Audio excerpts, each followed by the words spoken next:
noite, tudo bem? Oi, Micaela, tudo bem? Stephanie, Prof. Gi está na quinta-feira às 22 horas fazendo live.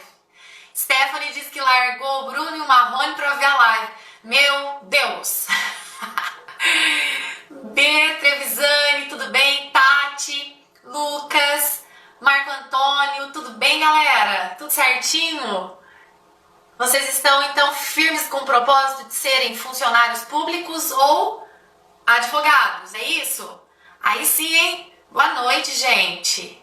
Tudo tranquilo? Ribeiro, tudo em paz aí, galera? Vamos que vamos. Entrei um pouquinho só mais cedo, né? Mas não tem problema. Tudo bem, Tati? Tati Lima. Mariane, tudo bom, Mari? Firme, Mari. Firme e forte, né? Sempre, né? E aí, gente? A melhor professora. Que belezinha. Isso aí, gente. Fico feliz de saber, viu? Fico muito contente mesmo, tá? E a prof tá aqui pra tentar ajudar todos vocês. Saiu, né, o edital do concurso público da Polícia Civil ontem, dia 8. E a procura por aulas, por lives, está sendo assim gigantesca. E eu acabei nem avisando o pessoal, nada, avisei só que eu consegui mesmo, porque eu acho que vale a pena, né, a gente falar um pouquinho sobre o edital e o tema de direito penal. Eu só queria saber se vocês estão me ouvindo bem. Se estiver ouvindo, manda um joia, manda coraçãozinho, manda um ok, a professora saber como que vocês estão me ouvindo, tá tudo bem aí?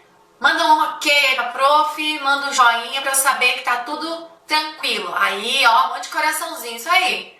Manda coração aí, gente. Pode mandar coração, a prof gosta. Gosto muito. E aí, estão me ouvindo?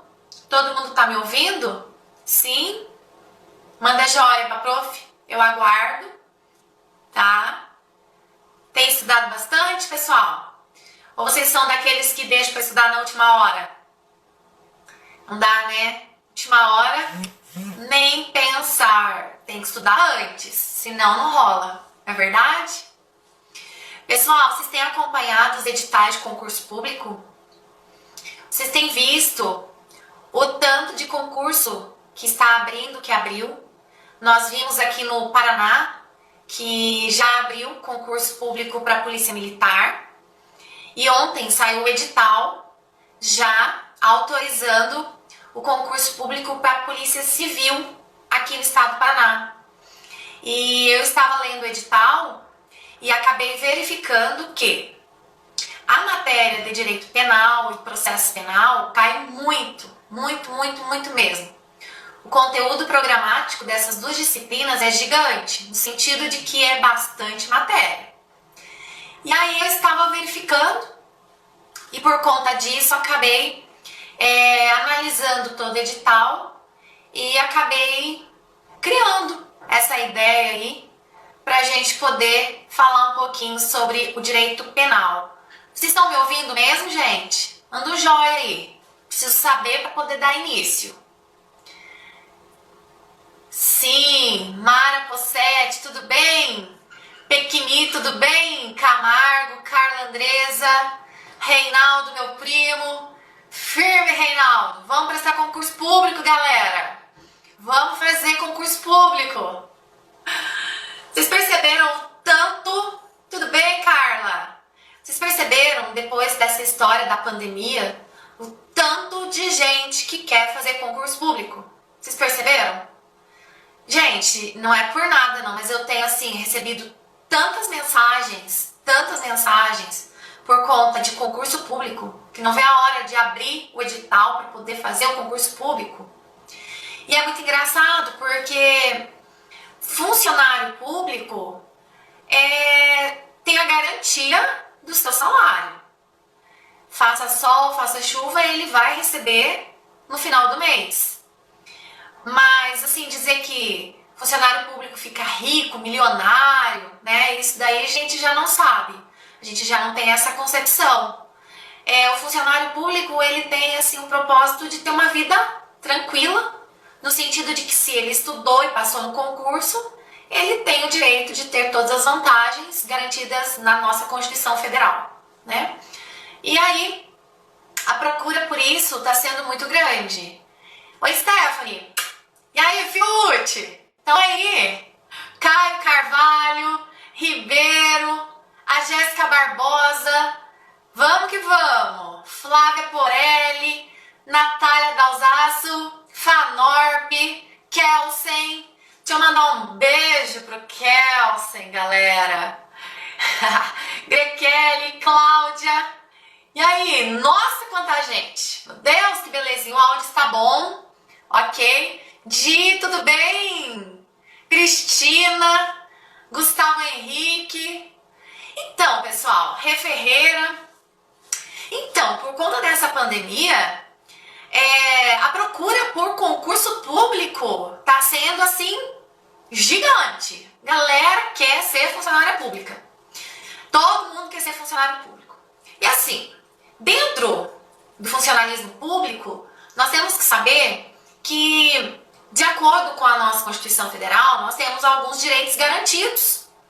13º, férias, assim como todos os demais empregados nas empresas privadas. Mas assim, a garantia que nós temos por ser concursado é a garantia de uma estabilidade financeira, né? Então assim, eu particularmente falando, eu nunca tive a vontade de ser milionária. Na verdade, eu queria ter uma vida boa, uma vida tranquila. Queria ter uma casa bacana, queria dar um estudo bacana para os meus filhos, queria ter um carro bom, queria viajar. Então assim, como funcionária pública que sou, eu consigo dar essas regalias, entre aspas, para os meus filhos, assim como todos nós, todos os demais empregados dos setores privados também conseguem.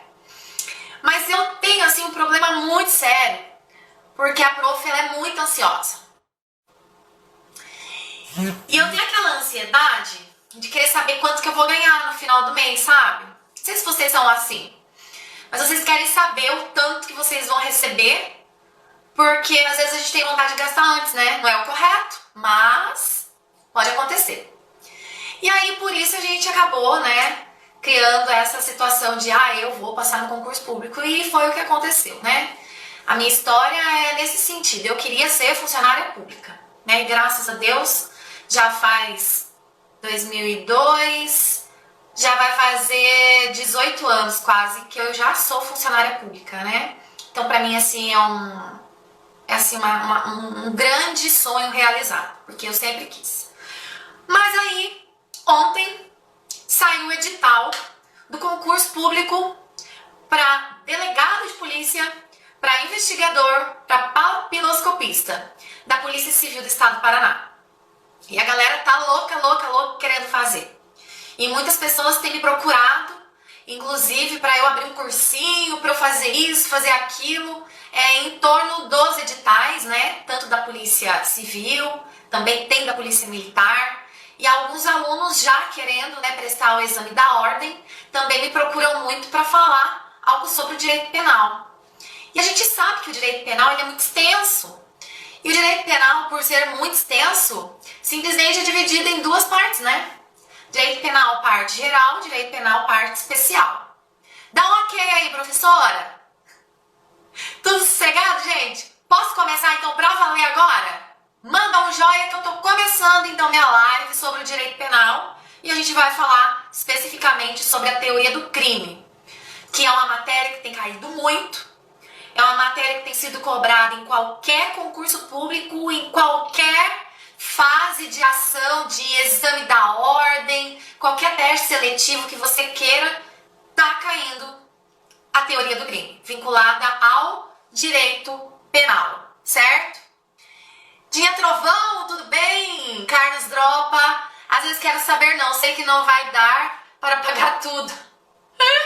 Essa Jéssica é uma figura. Isabel, galera entrando em peso aí, hein? A Gebaia, tudo bem? Vilau, muito bem, galera. Então vamos que vamos. Eu li ontem o edital, li hoje de novo o edital, que fala do direito penal e direito processual penal, tá bom? No direito penal, a ementa é relacionada aos princípios do direito penal, a teoria do crime, a teoria da culpa, né? A teoria do crime, teoria da pena, né? Que o pessoal fala. E aí mais vinculada também aos aspectos de crimes específicos, né? Crimes praticados por funcionário público, contra funcionário público e tudo mais. Hoje, especificamente, nós vamos trabalhar a parte 1 da teoria do crime, tá? Você sabe que teoria do crime tem sido muito discutida e, inclusive, alguns doutrinadores apresentam algumas divergências relacionadas à teoria do crime. Até hoje se discute um pouco sobre isso. Mas nós sabemos que o nosso Código Penal acata a ideia de que a teoria do crime é vinculada à teoria tripartida. O nosso Código Penal adota a teoria tripartida. E aí outros doutrinadores, e vamos considerar que a minoria, entende que a teoria do crime é relacionada e está focada na teoria bipartida. Mas tudo bem, não vem ao caso agora essa circunstância. Por quê? O direito penal em si, trabalhando com as hipóteses da teoria do crime, tem entendido que pelo fato do Código Penal brasileiro adotar a teoria tripartida, entende-se que o crime é composto por 3 partes. O crime é composto por fato típico, antijurídico e culpabilidade. Veja bem, o que isso tem a ver? Tem a ver que quando você vai estudar a teoria do crime, você tem que imaginar que existem 2 teorias vinculadas à teoria do crime. Uma adotada pelo Código Penal, que se chama teoria tripartida, composta por fato típico, antijurídico e culpabilidade. Professora, eu já até estudei sobre direito penal parte geral, eu já até vi isso, estudei novamente, li em doutrinas, mas assim, às vezes fica um pouco confuso, porque é muita coisa, são muitas teorias vinculadas a cada elemento específico, né? E aí eu venho aqui hoje apresentar de uma forma mais clara, mais simples, aquela forma que você precisa para poder passar no concurso público, principalmente na área criminal. Então fala assim, bom, garantir as outras disciplinas eu não garanto para vocês como que será, porque a minha área é direito criminal. Mas vinculado ao direito penal, direito processual penal, eu consigo passar algumas dicas que têm bastante validade. Porque eu passo de uma forma simples, de uma forma que o aluno acaba memorizando. E isso eu acho muito bacana. Por quê? Porque quando você está fazendo uma aula, você está numa graduação, é lógico que a gente não consegue se aprofundar no tema. Por quê? Porque você tem muitas coisas a serem faladas, muitas coisas a serem ditas e porventura acaba esquecendo algum detalhezinho. Quando você termina a sua graduação, que você quer fazer uma pós, você vai aprofundar mais sobre aquele tema de determinada disciplina. E quando você faz o mestrado, você aprofunda mais ainda. Então assim, nosso conhecimento ele não é limitado. O nosso conhecimento é voltado em torno de conhecimentos específicos daquele determinado momento. Quando você termina a faculdade, quando você quer prestar um concurso que exige nível superior, e você olha o edital, a maioria da ementa do edital consta direito. Você fala, meu Deus, eu preciso ser formada em direito, porque senão eu não consigo dar conta. É óbvio que mesmo os formados em direito também tem essa certa dúvida, tem essa certa preocupação. Será que eu consigo? Será que eu dou conta? E quando a gente dá aula em cursinho preparatório para concurso público, que é o caso da professora que já deu aula em cursinho preparatório, o ritmo de estudo é totalmente diferente de uma aula de graduação. É totalmente diferente de uma aula de pós-graduação, de mestrado, de doutorado. No cursinho, e é aqui que é o meu enfoque, nós vamos trabalhar aspectos que caem e aspectos que você tem que acertar. Não tem como eu aprofundar num determinado tema aqui. Não existe a mínima possibilidade. Porque quando cai uma questão em torno de teoria do crime, por exemplo, Eu já digo pra você, vai cair isso, isso, aquilo. Se cair, você vai colocar a letra A, porque consta isso, você vai colocar outra letra, porque consta aquilo. E aí você tem que saber que você já passou na frente de mais de 1000 candidatos por ter acertado uma questão. Agora veja comigo. Quando você fica tentando decifrar o fundamento de tudo aquilo, você está perdendo muito tempo em prova de concurso público. É óbvio que você tem que saber, mas é óbvio que você também está contra o tempo. Você tem que elaborar uma prova e essa elaboração e tem que preparar todo, tem que ter um ritmo de estudo muito acelerado para que você possa atingir a sua meta e passar nesse concurso público. Então não adianta você querer aprofundar demais. Agora, o que a gente está falando? Olha só.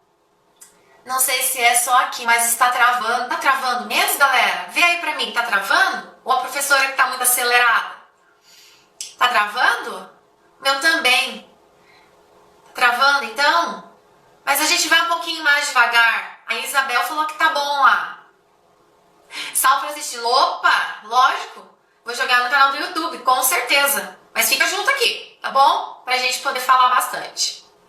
Gente, seguindo então essa ideia de concurso público, principalmente em torno de aspectos que são estudados por várias pessoas, você tem que criar o hábito de conseguir memorizar muita coisa.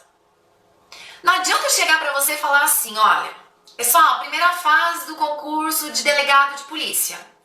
Vai cair uma questão objetiva relatando sobre isso, isso, aquilo. Se cair, você vai ter que assinalar tal coisa.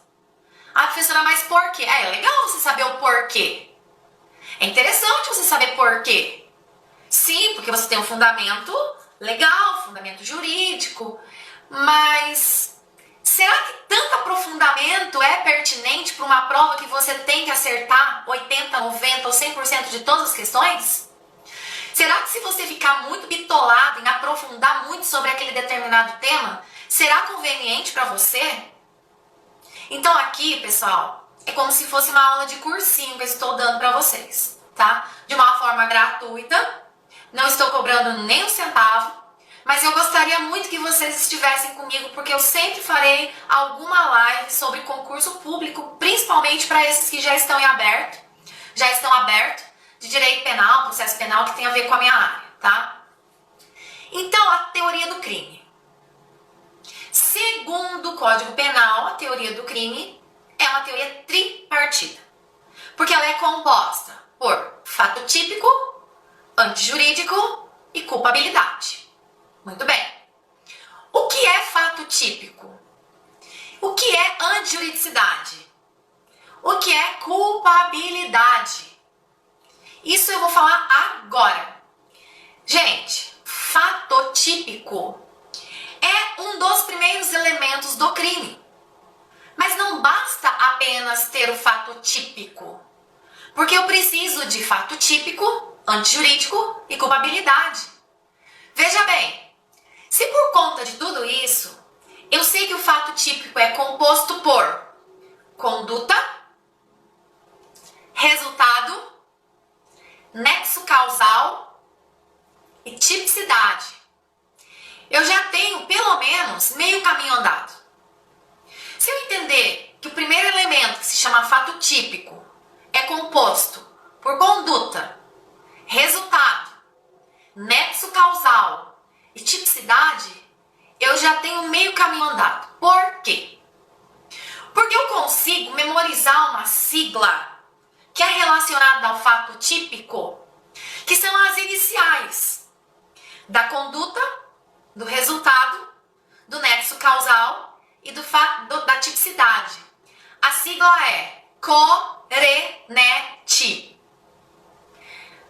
Todas as vezes que nós falarmos de fato típico, já existe na sua cabeça automaticamente a sigla CORENET. CO de conduta, RE de resultado, NE de nexo causal e TI de tipicidade. Muito bem, professora. A senhora fez com que nós memorizássemos a sigla CORENET, que está vinculada a um dos elementos do crime que se chama fato típico, ok? Ok. Mas eu preciso saber o que é CORENET. Eu preciso saber o que é conduta, o que é o resultado, o que é o nexo causal e o que é a tipicidade. E hoje nós vamos trabalhar esse tema sobre o fato típico. E aí eu venho com a primeira sigla, que é o CO, que se encaixa a conduta. E na conduta eu tenho que imaginar o seguinte: quando o réu, quando o agente pratica um crime, ele tem que ter no mínimo, inicialmente, uma conduta. O que seria a conduta? A conduta seria uma ação ou a conduta seria uma omissão. Seja essa conduta no sentido de agir ou no sentido de deixar de agir, esse agente tem que ter uma conduta. Então a gente pode classificar a conduta, que é a primeira que faz parte do fato típico, do CORENET é o CO de conduta, a ação ou a omissão. Nós temos crimes que só mediante a ação são praticados. Exemplo, nós temos crimes que mediante a ação são praticados. Um crime de estupro, por exemplo, tem que ser mediante a ação. Já a omissão, eu tenho alguns crimes que têm aspecto duplo, que tanto por ação quanto por omissão é possível de praticar. Quer um exemplo? O crime de homicídio. O crime de homicídio, tanto mediante uma ação, eu disparo tiros, disparo projéteis em face de alguém com a intenção ou assumo o risco de matar alguém. Ou se porventura eu acabo por imperícia, imprudência, negligência, praticando um crime culposo, mas também mediante ação. O crime de homicídio, ele pode ser mediante ação ou mediante omissão. Você quer ver mediante omissão? A mãe que deixa de amamentar o seu filho, ele vem a falecer. É uma omissão. Então veja, a conduta pode ser mediante ação, agir, fazer, ou mediante omissão, deixar de agir, deixar de fazer. Quer um exemplo de crime que é só mediante omissão? O crime de omissão de socorro. Esse crime é específico e é um exemplo típico de crime omissivo, omissão de socorro. Então veja só, o crime vinculado à ação ou à omissão pode ser por dolo ou por culpa. E aí você tem que conectar a concepção e a ideia de que a conduta, que é do CORENET, CO, que está lá no fato típico, esse CO pode ser mediante ação ou omissão. Mas também dentro da conduta, o crime pode ser doloso ou pode ser culposo. Então veja, se fosse para eu dividir a conduta, eu dividiria assim, em dois blocos. A conduta no primeiro bloco, eu coloco ação ou omissão. No segundo bloco, mas relacionado à conduta ainda, eu colocaria dolo ou culpa. E dentro do dolo, nós temos dois tipos. Nós temos o dolo direto, que é o dolo pelo qual o agente quer praticar o crime. Ele tem a intenção de praticar o crime. Já o dolo indireto, que também é conhecido por dolo eventual, o agente não tem a intenção de praticar o crime, porém, assume o resultado. E aí, você tem que compreender que a conduta engloba ação ou omissão e dolo ou culpa. Essa é a conduta do agente. O crime por si só, ele tem que ter a conduta, mas não apenas a conduta. Então, quando a professora fala em dolo, eu já classifico o dolo direto e o dolo indireto, que também é chamado de dolo eventual. Mas eu também tenho a culpa. E quando a gente fala em culpa, é muito engraçado, porque assim, no primeiro momento, os alunos acham que a culpa, no sentido de que eu sou o culpado, eu tenho culpa naquilo que eu pratiquei, mas não é nesse sentido a culpa aqui relacionada à conduta. A culpa aqui é relacionada à imprudência, ou imperícia, ou negligência. Então, para os meus alunos de graduação, eu sempre falo assim: gente, vamos pegar o caso concreto e tentar resolver se nesse caso concreto o agente agiu com culpa. E aí você vem com a seguinte questão: ele agiu com imperícia, imprudência ou negligência? Não, não agiu. Então ele agiu com dolo. Se é dolo direto ou é dolo eventual, para mim tanto importa. Porque a punição para ele vai ser no mesmo sentido de dolo.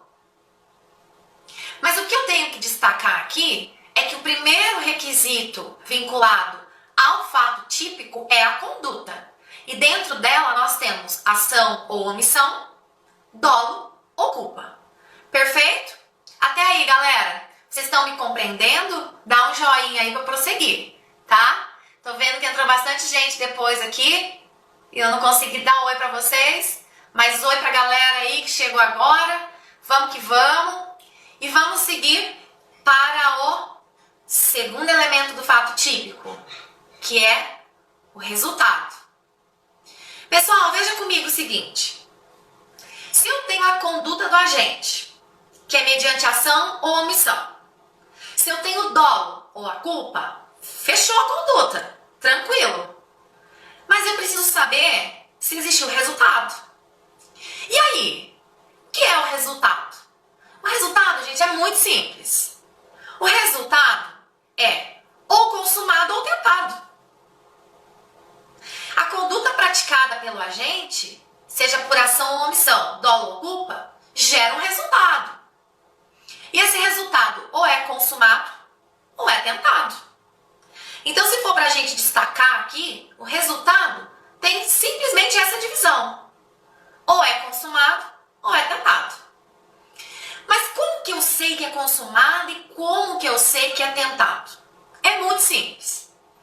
É tão simples que você chega a falar: meu Deus, como é fácil isso e eu não sabia.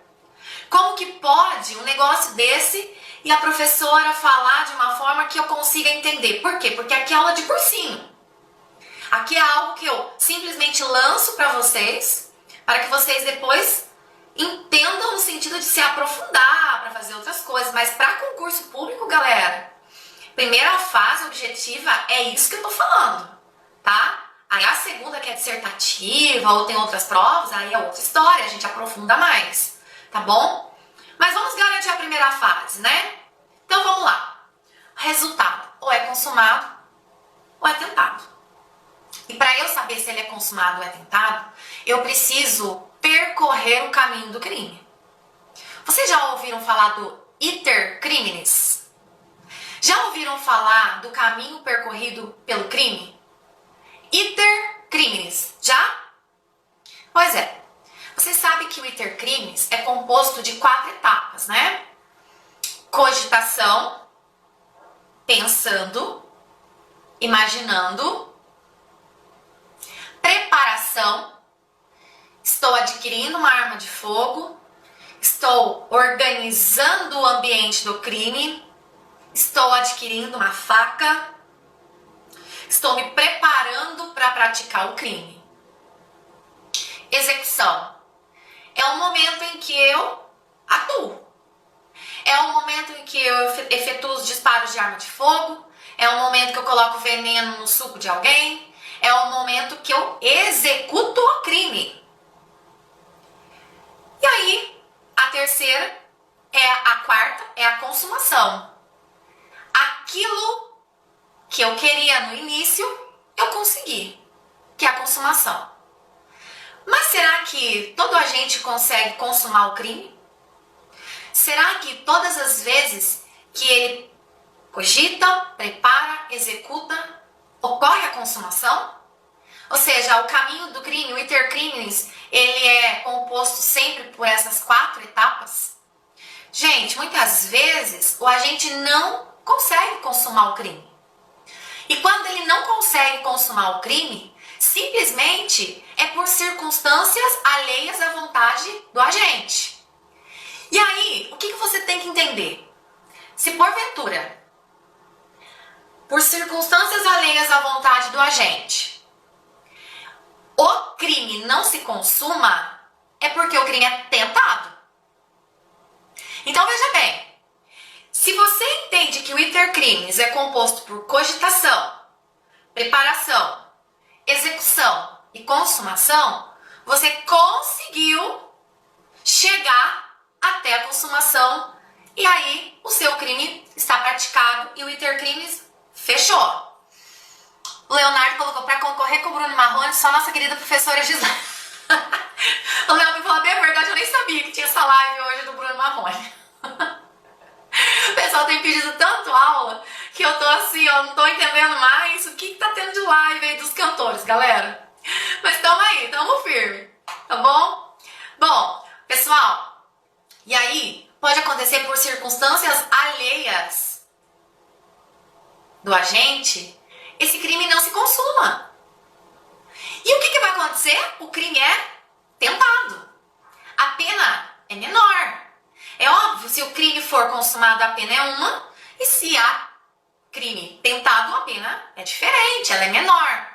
Vou dar um exemplo para vocês de um crime que é crime tentado. Vamos imaginar que o agente, o réu, queira matar uma pessoa. Ele cogitou, preparou, comprou uma arma de fogo, adquiriu uma faca, e aí ele executou, disparou os disparos de arma de fogo, ou esfaqueou alguém, e por uma circunstância alheia à vontade do agente, essa vítima foi socorrida a tempo por populares, pelo SAMU, e aí acabou que não faleceu. Esse crime é um crime de tentativa de homicídio. Então você não conseguiu fechar o intercrimes até a consumação. E aí o resultado é tentado. Veja só, interessante essa questão. Porque quando você tem o fato típico, que é a conduta, ação ou omissão, dolo ou culpa, e tem um resultado, que é consumado ou é tentado, de acordo com o intercrimes, você tem que saber se existiu o nexo causal entre a conduta e o resultado. Veja bem, se o fato típico é a união do corenet, que é conduta, resultado, nexo causal e tipicidade, eu preciso fazer uma ligação entre a conduta do agente e o resultado. Vamos imaginar que alguém queira praticar um determinado crime de homicídio, cogita, prepara, executa. Por circunstâncias alheias, a vítima é socorrida a tempo, é elaborado, é feito um procedimento cirúrgico e ela não veio a falecer em virtude da prática criminosa, mas em virtude de uma infecção hospitalar.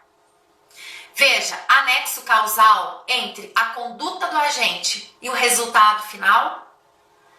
E aí você tem que entrar no aspecto do nexo de causalidade, que é aquela situação absolutamente independente, relativamente independente. Qual é o tipo de crime que o agente praticou? Oi, Eliane, tudo bem? Wendy, está aí também. Nossa, que galera! O negócio tá bom. Falou em crime, vocês gostam, né? Vamos lá, gente. E aí, o que vai acontecer? Eu preciso saber se o agente responde por homicídio consumado ou se ele responde por tentativa de homicídio. Por quê? O agente efetuou os disparos de arma de fogo, porém, a vítima foi socorrida a tempo. Foi feito um procedimento cirúrgico. Depois de mais ou menos 2, 3, 4, 5 dias, essa vítima veio a falecer em virtude da infecção hospitalar. O agente responde por homicídio consumado ou homicídio tentado? Eu tenho que saber. Porque o nexo causal é a relação entre a conduta e o resultado. O que vocês acham nesse exemplo que eu dei? Será que o agente responde por crime de homicídio consumado? ou responde pelo crime de homicídio tentado? Respondam aí que já já eu dou a resposta para vocês. E o último elemento que é relacionado ainda ao fato típico é a chamada tipicidade.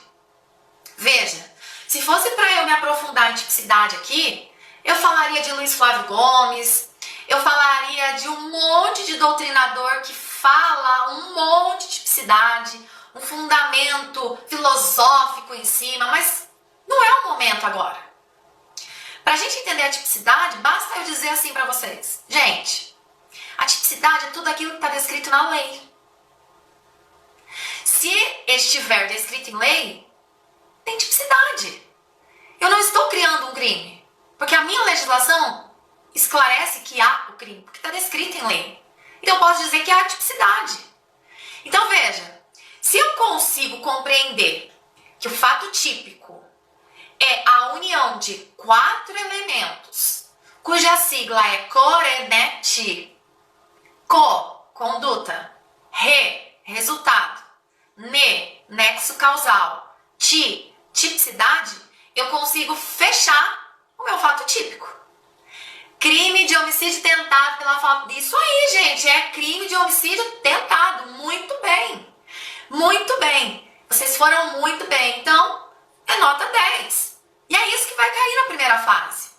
Eles te dão um caso concreto para você descobrir que crime que foi praticado. Se é consumado, se é tentado, se houve crime de tentativa ou não, por circunstâncias alheias à vontade da gente. Então veja, não é difícil. A questão é você interpretar, raciocinar. Só que em prova de concurso e exame da ordem em primeira fase, o seu raciocínio tem que ser rápido. E se você ficar inventando muita moda na tua cabeça, você erra a questão. Porque essas questões de X objetivas, elas são simples. Você não pode inventar moda. É o texto da lei. É uma ou outra questão que vai cair, que é um pouquinho mais aprofundada, mas isso daí todo mundo vai ficar na mesma. A não ser que você tenha estudado muito além e aí consiga acertar.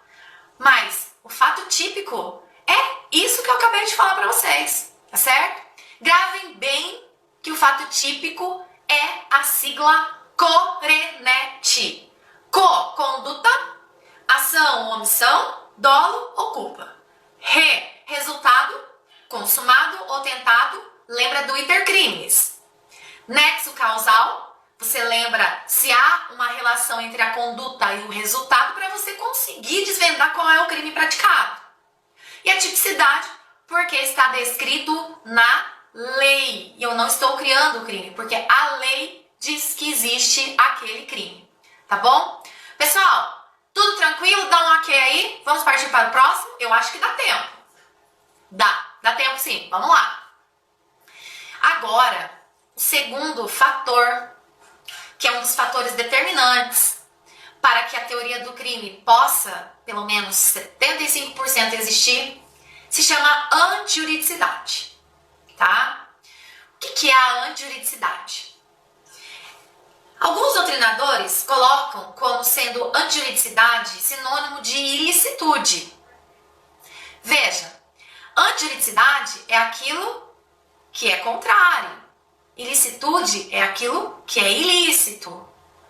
E muitas vezes a gente acaba criando esse hábito e utilizando a antijuridicidade como sendo sinônimo de ilicitude. Para fins de concurso público de primeira fase, você considere como sendo sinônimo, tá? Não tem nenhum problema. A antijuridicidade e ilicitude, para a primeira fase, considere como sendo palavras sinônimas, tudo bem? E aí eu preciso entender o que é antijurídico, o que é ilícito. Mas aí, para a gente poder destacar tudo isso, a gente precisa apresentar 4 hipóteses que excluem a ilicitude. Como assim, professora? Quando eu falo excludentes de antijuridicidade ou excludentes de ilicitude, eu estou falando a mesma coisa, para fins de prova de primeira fase em concurso e exame da ordem, tá? E aí eu tenho que apresentar para vocês que existem 4 excludentes de ilicitude ou de antijuridicidade. Quando eu digo que são excludentes, é porque excluem o caráter ilícito, tornando o ato lícito. Excludente exclui a ilicitude, tornando-a lícita. É muito simples. Eu sempre falo assim para os meus alunos que o direito penal, o direito processual penal, por mais que você não saiba determinada matéria, se você analisar a palavra, se você conseguir trocar por sinônimo, você tem uma grande chance de acertar a questão. Porque as questões são vinculadas às palavras. Por mais que você nunca tenha ouvido falar em excludente de ilicitude, pegue a palavra e decifre para mim. Excludente é excluir. De ilicitude, excluir a ilicitude. Se eu excluo a ilicitude, o meu caráter é lícito. Tranquilo. Fala para mim então, professora, quais são as 4 excludentes de ilicitude? Legítima defesa, estado de necessidade, estrito cumprimento do dever legal e exercício regular do direito. Essas são as 4 excludentes de ilicitude.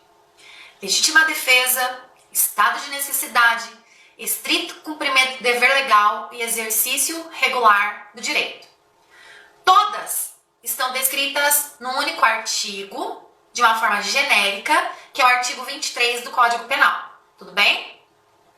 Mas eu preciso apresentar para vocês, pelo menos de uma forma bem genérica, o que é a legítima defesa, o que é o estado de necessidade, o que é o estrito cumprimento do dever legal e o que é exercício regular do direito. Pessoal, para ser considerada legítima defesa,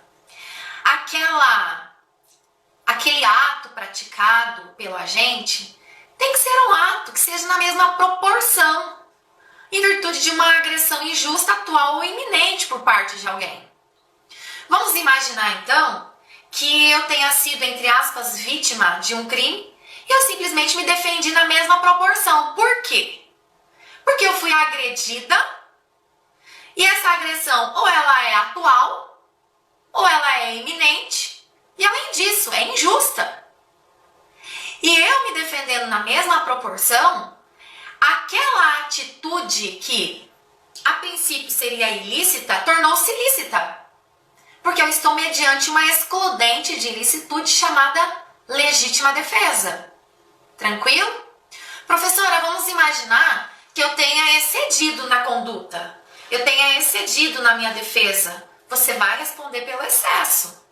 Não vai excluir o caráter ilícito, mas você vai simplesmente responder pelo excesso. Tranquilo?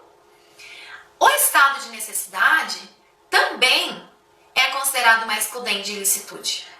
E esse estado de necessidade, quando a gente fala em estado de necessidade, principalmente para alunos de primeiro período, para o pessoal que está estudando, está iniciando os estudos em direito penal, a gente sempre cita aquele filme, Os Exploradores de Caverna, sabe? Aquele que o pessoal fica preso, fica lá dentro de uma caverna, cai uma pedra, e aí acaba a alimentação, acaba a água, acaba tudo. E aí um deles tem a brilhante ideia de jogar uma moeda, e aí quem tirasse um número maior ou menor seria morto pelos companheiros com a finalidade de se alimentarem. Isso é um exemplo típico de estado de necessidade. Veja bem, será que exclui o caráter ilícito? Se não for por excesso, sim. Se for na mesma proporção, não tem problema nenhum. Nós sempre também citamos aquelas questões de furto famélico, pessoas que estão muito desesperadas, não tem nenhuma comida, não tem nenhum alimento, e aí vão ao supermercado com a finalidade de dar um alimento para o seu filho pequeno, não tem dinheiro e acaba subtraindo sem violência, sem grave ameaça, um alimento para o seu filho em estado de necessidade. Muitas pessoas entendem como sendo estado de necessidade. Então veja bem, é um exemplo que nós temos de estado de necessidade. Vamos imaginar que você esteja numa bela ilha e de repente só tem lá uma boia e aí começa a afundar tudo e você está dentro de um barco passeando e você está junto com determinada pessoa que é sua amiga, você pega aquela boia, salva-vidas e tudo mais e você se salva e a outra pessoa morre. você agiu em estado de necessidade. Então veja, essas são circunstâncias que excluem o próprio crime. Tranquilo? Tudo fechado aí? Vamos para o terceiro? Estrito cumprimento do dever legal. Pessoal, estrito cumprimento do dever legal tem muita conexão com a autoridade policial, tá? E além de autoridade policial, também oficiais de justiça, também nós temos autoridades, né, no sentido de estarem atuando no cumprimento de mandado e tudo mais. Então vamos imaginar que a professora tenha um mandado de prisão para cumprir. Se porventura eu chego e cumpro, esse preso não vai alegar que eu estou, de repente, colocando em cárcere privado, porque eu estou no estrito cumprimento do dever legal. Eu estou cumprindo ordens. Eu estou atuando de acordo com a lei. Eu não estou colocando na cadeia cárcere privado. Eu estou cumprindo uma ordem judicial. Então veja, estrito cumprimento do dever legal, a gente sempre lembra de autoridades que cumprem mandado.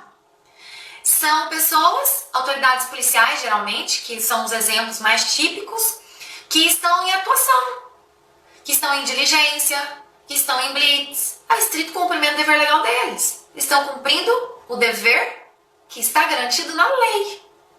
E aí você não vai conseguir, né, no caso, incriminar uma pessoa que está dentro dos limites do estrito cumprimento do dever legal, porque aquela conduta simplesmente estava em estrito cumprimento do dever legal e exclui o caráter ilícito. Tranquilo? Agora, para a gente fechar a antijuridicidade, que são as excludentes que nós estamos trabalhando, que é o chamado exercício regular do direito. Eu quero saber de vocês. Chegou tarde, hein, Luiz Felipe? Bonito, hein? Assistindo Bruno Marrone, né? Pessoal, eu quero saber de vocês o seguinte. Vocês têm na casa de vocês ofendículos? Eu quero saber. Se alguém tiver ofendículo na sua casa, dá um joia. E depois eu vou explicar o que é o ofendículo. Coloquem aí. Vocês têm ofendículos na casa de vocês? Sim ou não? Professora, como que eu vou falar que eu tenho ofendículo se eu não sei o que é ofendículo? Galera, ofendículo é a mesma coisa do exercício regular do direito. Então veja só. Eu tenho ofendículos na minha casa, professora. Mas o que é ofendículo? Ofendículo é tudo aquilo que você exerce por medida de segurança. Se você coloca cerca elétrica na sua casa, você tem ofendículo na sua casa. Se você coloca aqueles cacos de vidro em cima do muro, você também tem ofendículo na sua casa. Se você tem cachorro, você também tem ofendículos na sua casa. E aí, você está no exercício regular do seu direito. Se porventura alguém adentrar em sua residência, pulando o muro que tem cerca elétrica e se machucar, você está no exercício regular do seu direito e isso exclui o crime. Você não responde por lesão corporal. Porque as pessoas que entram na sua casa têm que entrar pelo portão da frente, não em cima do muro. E você tem o exercício regular do seu direito de deixar entrar quem você quer e pelo portão da frente. Então, se alguém quer, de repente, subtrair algo da sua residência e você acaba percebendo que essa pessoa pulou um muro, se machucou porque a cerca elétrica deu um choquinho e tem que estar dentro do limite, logicamente, você não vai, ou se você responder, vai ter que ser excluída a ilicitude, porque você está no exercício regular do direito. Sabe aqueles cachorros bravos que nós temos em casa? Entre aspas, nós temos em casa? Pois é, tem que ter a plaquinha dizendo cão bravo, não chegue perto, não coloque isso, não coloque aquilo, não faça isso. E aí chega uma pessoa que quer entrar na sua casa, vamos imaginar que queira subtrair algo, queira cometer algum tipo de crime, e esse cachorro acaba mordendo essa pessoa. Você vai responder por lesão corporal? O que você acha? Você não está no exercício regular do seu direito? Porque está dentro da sua casa? e as pessoas têm que pedir permissão para entrar na sua casa? Será que você não consegue excluir o caráter ilícito? Porque entra na sua casa as pessoas que você deseja. E se porventura esse cachorro avançou em pessoa que quis entrar na marra, à força, sem a sua boa fé, ele vai ter que ficar lá, vai ter que ser punido, porque você está no exercício regular do seu direito, tá certo? Pessoal, o que tem se usado muito são uns negócios assim, ó, que fica girando, assim, não é que gira, é que é um tipo arame farpado, um negócio caro, e tem aqueles que é de travessadinho, assim, já viram? Aquilo lá também é ofendículo, viu? E você está no exercício regular do seu direito, tá certo?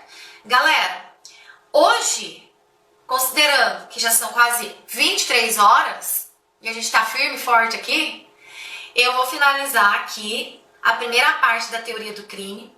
Espero que vocês tenham entendido, espero que vocês gostem. Eu vou postar essa live lá no meu canal do YouTube, podem compartilhar, podem fazer o que vocês quiserem, manda pra frente, manda para um amigo, podem assistir novamente, tá bom?